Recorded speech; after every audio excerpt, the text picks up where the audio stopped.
This one is for those of you who've been wondering what I'm up to next. What am I working on for the past 6 months or so that you can step out of your framework addiction, have some true freedom, and be the first in line for the latest and greatest in the Badass Agile family. That's this week on the Badass Agile podcast.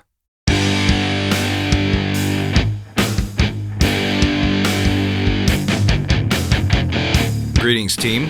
Welcome to the Badass Agile podcast. I'm your host, Chris Williams.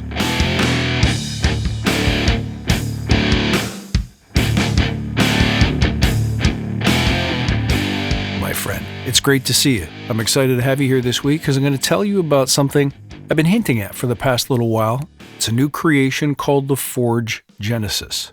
You know, there's nothing more important to those of us true Agilists than being useful to the organization or the community that we serve. And in this age, when Agile is failing, when it's stumbling, we got to stop pushing through the same crowded turnstile as everybody else.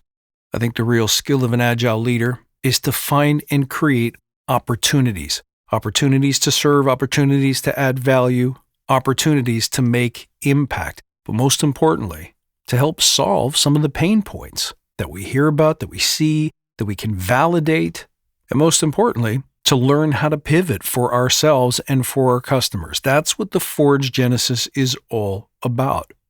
Let me tell you more about it. But first, let's take a moment to remember why we're here. To create an elite tribe of leaders who truly serve their clients and communities by doing what matters and what works, relentlessly chasing value and excellence like a badass. There's so many resources out there about what you need to do to be agile, but we're focused on who you need to become in order to lead teams. So let's hammer down those fundamentals to create a truly unique and powerful force in this industry. If you love this episode, do me a favor, would you? Share it with your friends. Here's something I've found to be true. When you see yourself as a leader in any market, it's absolutely catastrophic. I mean, the worst thing you can do is to be a follower. And I see a lot of following out there. Whether your passion is leadership or whether your passion is agility or tech or something completely different, one of the biggest problems that I see is that kind of follower thinking, where we're all looking to each other as we're grappling with important problems, whether they're client problems or whether they're company problems or whether they're crises of faith about our own practice.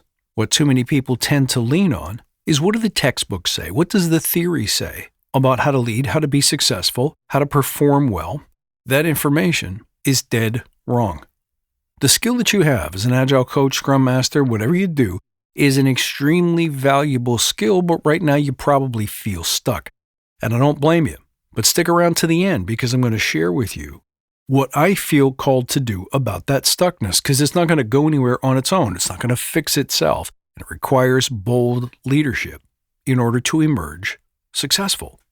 This time, this moment in the history of Agile is about something that we talk about on this show all the time. Who do you need to become?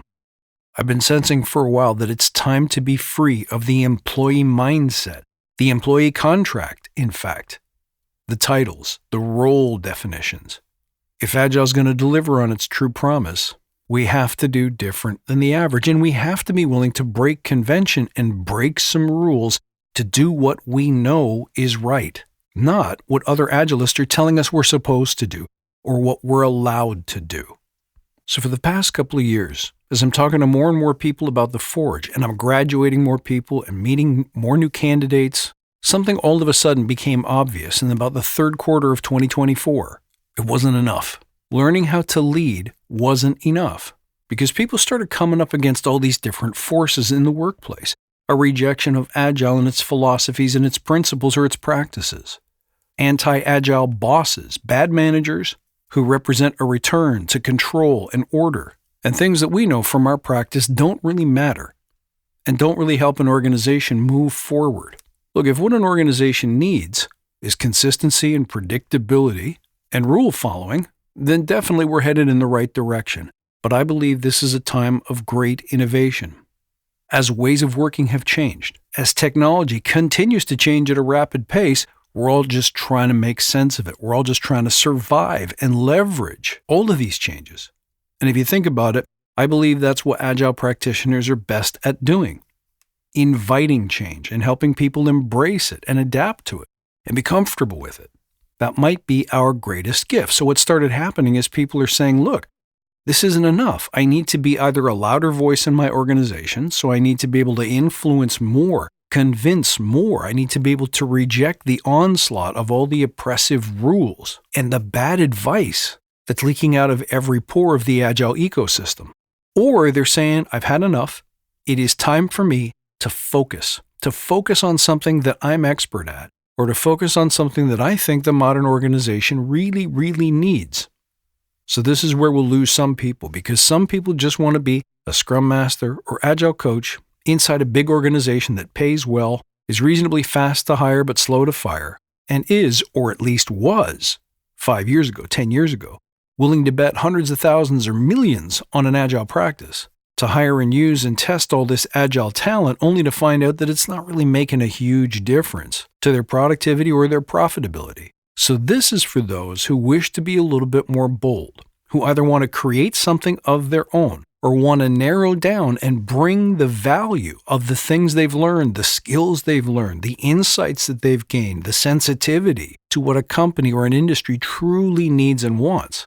So what we're talking about here is the ability to sense those needs, to develop a product, solution, or service in response to those needs, then to begin communicating about that solution, the solution's value, all of its benefits. This basically is making you, of a form, an entrepreneur. Whether you make a completely entrepreneurial product that is outside of any organization, no steady paycheck, no nothing except for what you're able to market and sell, or intrapreneurial inside the organization, helping people innovate by providing new Agile solutions to a variety of problems, not just software delivery problems. This is what the Forge Genesis is for. Because unfortunately, one thing that they never teach you is how to do that. How to really communicate with customers. How to really understand needs. How to propose different solutions and how to frame those solutions in such a way that someone will look at it and say, yes, I'll buy that. For many Agile practitioners, these very skills, whether it's marketing, sales, copywriting, product definition, product refinement, market testing, and so on, represent their first true opportunity to be free, to make something exactly the way they want it, to build something according to their vision, and to deliver it in a way that makes real impact, that delivers true benefit for the people that it serves. There's a music company out there called Tidal. Think of it as a competitor to Spotify or Apple Music. The idea behind it is that they would be the first streaming service to offer truly high-definition download. And they may have been among the first to have lyric sheets with every song, I can't remember. But the point is, this was really for audiophiles and true music junkies. This was not for people who just wanted something as a soundtrack, as a background to their workout or their daily walk or their working sessions. These are people who truly enjoyed the nuance and the details, the sonic experience. The only problem is, they never really asked the question, would enough people be interested in paying more for this product every month?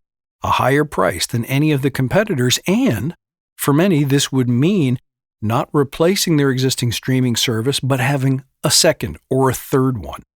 I think eventually they had to drop their price, and who knows if they'll still be around in a couple of years.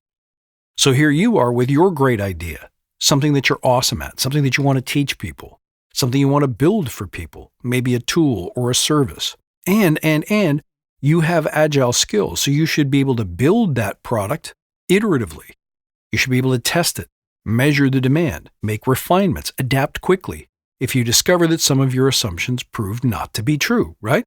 So everyone else out there without that Agile skill is trying to solve all of these problems in the market with simplicity and speed, but they can't because they spend so much time in the planning phase. They spend so much time in the analysis phase. They try to build it all to perfection before releasing any of it, and they're slow to enter the market as a result. But we know different. We know better. We know how to have an idea, a specific area of coaching, for example, or maybe a specific Agile technique that we want to hone in on, focus, and help people get better at. We know how to make something testable, but we probably don't know how to pitch it, sell it, market it. So we've seen businesses at their best and at their worst. We've seen teams flow with excellence, and we've seen teams perform badly. We've seen great leaders and we've seen poor leaders. We've seen people who adapt to change quickly. We've seen people who innovate with genius and confidence. And in this day and age, people are so sick of the bad bosses, the bad deals, the poor pay, the overcrowding of the market, the certification saturation, all of that nonsense and noise that's been building up for the past 10 years, and they're saying, enough. I want to build my own thing. I've got an idea. I know how to help companies. I've done it before. I've tested it. I've proven it. I know it works. I know I can be successful because I've been successful in the past, if only I knew how to speak to people in authority. If only I knew how to find, attract, and influence buyers. Well, we no longer live in a world where you can leave that to somebody else, or you can pray that those skills don't matter, because they do. The big scary skills, right? Selling your idea. It's terrifying to many of us who got into this because we love the tech. We love to intellectualize things. We love to solve problems. We like to be linear thinkers. We like to innovate. We like to use technology to build something completely new and unheralded. Well, unfortunately, you can no longer skate by without these skills because people are not buying agile services and products just because anymore. Unfortunately, our reputation is dented. Our popularity is waning slightly. So I've been talking about entrepreneurship and intrapreneurship for a while now. Let's get the heck out of tech. Let's help businesses solve these pains. Let's help them with some aspect of innovation or growth or advancement. Let's get that side hustle going. So that's exactly what the Forge Genesis is going to help you do. If this sounds like you, if you've truly wanted to sail your own boat for a while, to be your own boss, to have some risk, to have some adventure, I'm going to show you how to get your ideas heard and seen. I'm going to short you to the mindsets, the skills, even the scripts that are required to do exactly what I've done, to take an idea, to take a vision, and build it into a product that does not depend on a steady paycheck from any single employer, does not depend on headhunters looking for me and what I do, and does not depend on a thirsty agile market. A bunch of people romanced by the buzzword and the promise of something that maybe we were never qualified to deliver. This is about getting to the heart of what your customers need. And if you believe that you've got some kind of product in you, a tool that you're going to build that will help people organize, that will revolutionize their work, help them manage their time better, help them manage their meetings better, whatever, then you should build it. You want to start a consortium of 5 or 10 or 50 agile experts, professionals, specialists who can go in and really clean up an environment and help them truly deliver with more agility? Go for it. Want to start your own education or your own certification and teach people the skills that are really required for a company to be more nimble, to be more innovative? You should do it because somewhere out there, someone is waiting for you. There is someone who believes the exact same thing that you do. You know, if you're working for a company and you believe something and your bosses don't believe it too, they're not going to pay you to do it.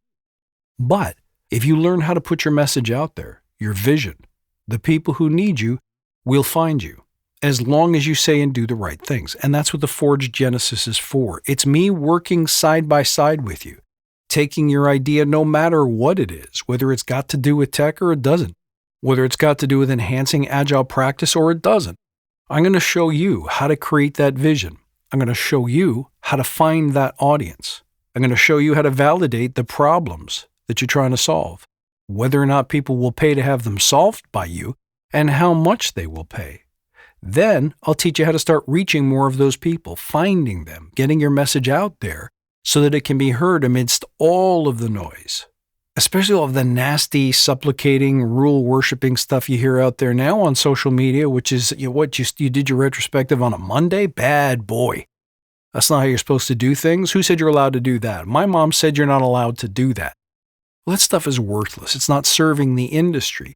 Rather, you might think about leaving some of these big corporations behind because all of the extra weight and baggage that they bring, from the bad bosses to the mangled agility that is really just bloated process in disguise.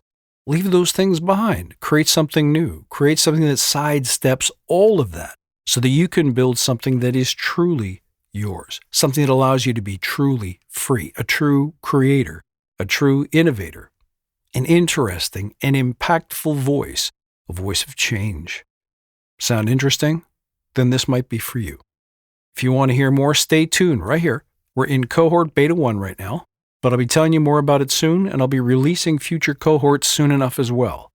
So stick around, check the show notes for links, and listen for announcements. If this is something that for the first time in your Agile career represents something you really want, then come talk to me. I'd love to hear from you. My friends, you can find me, as always, in the links in the show notes below. I want to thank you again for joining me this week. I look forward to seeing you in the next episode, and until then, stay badass.